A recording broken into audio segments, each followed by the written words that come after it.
Hello everyone, welcome back to another video from Quick Guide. Today in this video, I'm going to show you how you can log in into your DCB bank account. So follow some simple steps which I'm going to show you. First of all, open your web browser and in the search bar, type in DCB bank login.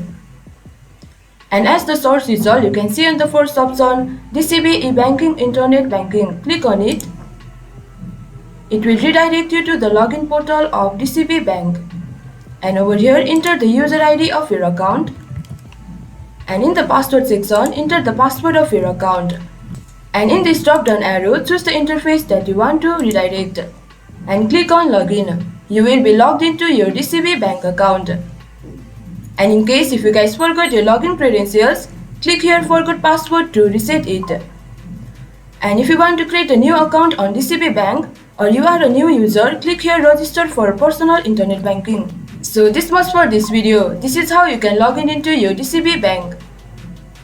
Hope you guys understand and find our video helpful. If you did, please do not forget to hit the like and subscribe to our channel. And also hit the bell icon for latest videos and drop a comment for reviews and more content like this. I will see you guys again in our next video. Thank you guys for watching.